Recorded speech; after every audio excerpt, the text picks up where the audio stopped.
एक रात 150 रुपए में एक आदमी ने सड़क किनारे खड़ी महिला को बुलाया। जैसे ही वो बिस्तर पर लेटी, आदमी ने जेब से एक डिब्बी निकाली जिसमें था ताजा सुअर का तेल। महिला को लगा शायद कोई अजीब फैंटेसी होगी, इसलिए चुपचाप बाहों पर तेल लगवाने लगी। तभी उसने एक मुड़ी हुई छुरी निकाली। वो बोला, बस तेल उतारने के लिए है। लेकिन महिला समझ गई कुछ गड़बड़ है। जिस्म बेच सकती थी, जान नहीं। उसने मना कर दिया। पर अब वो सिर्फ एक ग्राहक नहीं, शिकारी बन चुका था। उसने महिला के बाल काटे और पूरे शरीर पर सुअर की चर्बी लपेट दी। एक दिन एक रात तक वो तेल जमता और सड़ता रहा। फिर शुरू हुआ असली खेल। उसने जम चुकी परतें छुरी से उतारी, इवन बालों तक को नहीं छोड़ा। हर टुकड़े को प्रोसेस किया और आखिर में तैयार की एक अजीब परफ्यूम, खूबसूरत लड़की की गंध। अगले दिन उसने वो खुशबू हाथों पर लगाई। पास खड़ा एक कुत्ता जो उसी महिला से जुड़ा था दौड़ा और हाथ चाटने लगा। उसके चेहरे पर थी एक डरावनी मुस्कान, जैसे कोई पागल वैज्ञानिक पहली बार कामयाब हुआ हो। लेकिन ये तो बस शुरुआत थी। उसके पास थी 12 और खाली बोतलें, और अब उसे चाहिए थी 12 और लड़कियां, ताकि वो पूरी कर सके अपनी 13वीं खुशबू की दीवानगी। कुछ ही दिनों में उसकी नजर जुड़वा बहनों पर पड़ी। एक पार्टी के बाद जब सब मस्ती में थे, उसने मौका देखा और दोनों को मार डाला। बाल काटे गए और अगली परफ्यूम बनने लगी। जुड़वा बहनों की हत्या के बाद उसने उनके शरीर को सुअर की चर्बी में भीगे मलमल के कपड़ों से लपेट दिया। सुबह होते ही चर्बी जम चुकी थी और छुरी चलाकर उसने फिर से गंध निकाल ली। इस बार जो परफ्यूम बनी उसमें कुछ और ही था, एक रहस्यमयी ताकत। जिसने भी वो खुशबू सूंघी, जैसे होश खो बैठा। गुस्सैल बॉस भी पिघल गया और उस खुशबू का दीवाना बन गया। इसके बाद वो दोनों लाशों को नदी में फेंक आया। जब शव मिले तो शहर दहल उठा। पर हैरानी की बात ये थी, ना बलात्कार ना लूट, बस बाल गायब थे और शरीर से कोई अजीब चीज निकाली गई थी। लोगों के मन में सवाल उठे, क्या खूबसूरती अब जानलेवा बन चुकी है, या इसके पीछे कोई गहरी साजिश है? जिनके घरों में बेटियां थीं, उन्होंने दरवाजे बंद कर लिए। शहर सन्नाटे में डूब गया। लेकिन वो नहीं रुका। अब उसकी नजर पड़ी सेंट मेरी चर्च पर, और एक रात वो वहां से एक युवती को उठा लाया, एक साध्वी जिसे लोग भगवान की बेटी कहते थे। इस बार हद पार हो चुकी थी। चर्च के पादरी ने माइक उठाया और भीड़ के सामने गरज उठा, ये शैतान, ये अभिशाप, इसे नफरत की आग जला दे, इसकी आत्मा कभी चैन न पाए। तभी एक चिट्ठी पादरी के सामने रखी गई जिसमें लिखा था, अब सिर्फ 2 खुशबू बाकी हैं। आखिरकार वो शैतान पकड़ा गया। पर हकीकत कुछ और थी। सरकार ने रसूखदारों के दबाव में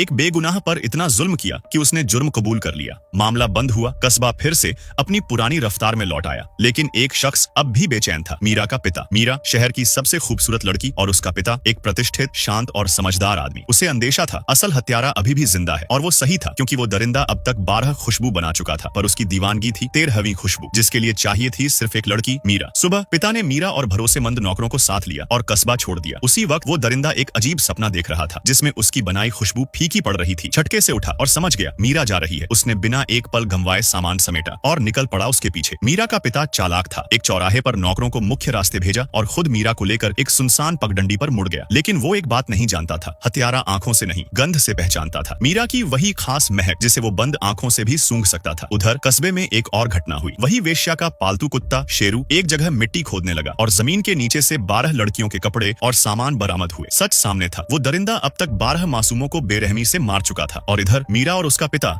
एक दूरस्थ सराय में रुके हुए थे, लेकिन उन्हें नहीं पता था शिकारी अब एक कदम पीछे है। उस रात दरिंदे ने वो सराय पूरी की पूरी बुक कर ली थी। रात ढली और जब सब सो चुके थे, वो मीरा की खुशबू का पीछा करते हुए चुपचाप उसके कमरे तक पहुंचा। कमरे में हल्की रोशनी थी और मीरा बस वैसी ही मासूम और खूबसूरत, लेकिन उसके अंदर एक बीमार सोच पल रही थी। उसे लगता था कि वक्त खूबसूरती को मिटा देता है, लेकिन इत्र उसे अमर बना सकता है। सुबह जब मीरा का पिता दरवाजा खोलता है, सामने पड़ी थी उसकी बेटी की ठंडी निर्जीव देह। उधर वो पागल 13वीं खुशबू बना चुका था। जब सब इत्रों को मिलाया तो बनी अलौकिक खुशबू, जिसकी महक इंसानों की सोच को मोड़ देती थी। लेकिन तभी सिपाही उसे पकड़ लेते हैं। भागते हुए वो आखिरी बोतल छुपा देता है। कैद में मीरा के पिता ने पूछा, क्यों मारी मेरी बेटी को? वो बस मुस्कुराया, क्योंकि मुझे उसकी जरूरत थी। पिता ने उसकी आंखों में देखा और कहा, मैं तुझे मरते देखूंगा, हड्डी दर हड्डी टूटते हुए। पूरा शहर इकट्ठा हुआ था उसकी सजा देखने। ये कोई मौत नहीं थी, ये एक तमाशा था। लेकिन तभी कहानी ने मोड़ लिया। फांसी से पहले उसने अपने रूमाल पर 13वीं खुशबू की एक बूंद डाली। महक फैलते ही पास के सिपाही ठिठक गए। उन्होंने उसके मैले कपड़े हटाए और रॉयल पोशाक पहना दी। एक बग्घी आई, उसे सम्मान से मंच तक लाया गया, और जैसे ही वो बग्घी से उतरा, लोगों ने अपनी टोपियां उतार दी। कुछ घुटनों पर गिर गए, जैसे वो कोई हत्यारा नहीं, कोई देवता हो। वो मंच पर चढ़ा, जल्लाद जिसे उसे मारना था अब उसकी खुशबू में खोया, झुक गया। उसने जेब से रूमाल निकाला और 13वीं खुशबू की 2 और बूंदें डाली, क्योंकि अब उसका सपना था इन 13 मासूम लड़कियों की गंध पूरी दुनिया में छा जाए। 13वीं खुशबू की 2 बूंदें हवा में घुली और एक पल में ही वो गंध सबकी नाक में समा गई। भीड़ सन्न थी। फिर जैसे कोई नशा टूटा, लोगों ने हुआन हू करना शुरू कर दिया। कठोर चेहरा लिए खड़ा पादरी भी घुटनों पर गिर पड़ा। ये इंसान नहीं, ये तो कोई फरिश्ता है। हर कोई उसे देख रहा था, जैसे किसी चमत्कार को, जैसे कोई खुदा जमीन पर उतर आया हो, और वो मुस्कुरा रहा था, उसे सब मिल चुका था, इज्जत पूजने वाले लोग, खुदा बनने का एहसास। लेकिन तभी हवा ने उसके हाथ से रूमाल छीन लिया। 13वीं खुशबू से भीगा वो रूमाल हवा में उड़ता गया और अब सबकी नजरें उसी पर थीं। सच खुल गया, वो जिसे सब पूज रहे थे वो इंसान नहीं, वो गंध थी। उसका चेहरा सून पड़ गया, उसकी आंखों में निराशा तैरने लगी। लोग उसे नहीं, उसकी बनाई चीज को चाहते थे। फिर फैसला आया, वो निर्दोष है। पुलिस ने लोगों की भूख मिटाने के लिए उसके मकान मालिक को पकड़ लिया, उसे पीटा गया, जबरन कबूल करवाया गया, सब मैंने ही किया है। अब वो आदमी आजाद था। 13 परफ्यूम की बोतलों के साथ वो रवाना हुआ पेरिस की ओर। चाहता तो दुनिया को झुका सकता था, राजाओं को बंधुआ बना सकता था, बिना एक शब्द बोले। लेकिन दिल खाली था। वो लौटा वहीं जहां से निकला था, एक अंधेरा सीलन भरा कमरा, और वहां उसने पूरी 13वीं खुशबू खुद पर उड़ेल दी। कुछ ही देर में वो गंध फैल गई। पास की गली से महिलाएं खींची चली आईं। उनकी आंखों में दिव्यता थी, जैसे कोई फरिश्ता उतर आया हो। हम तुमसे प्यार करते हैं, उन्होंने कहा। लेकिन वो प्यार नहीं था, वो गंध का नशा था। पल भर में सब उस पर टूट पड़े, और जब सब खत्म हुआ उसका शरीर जैसे कभी था ही नहीं। 13वीं खुशबू ने उसे सब कुछ दिया और उसी ने उसे निगल लिया।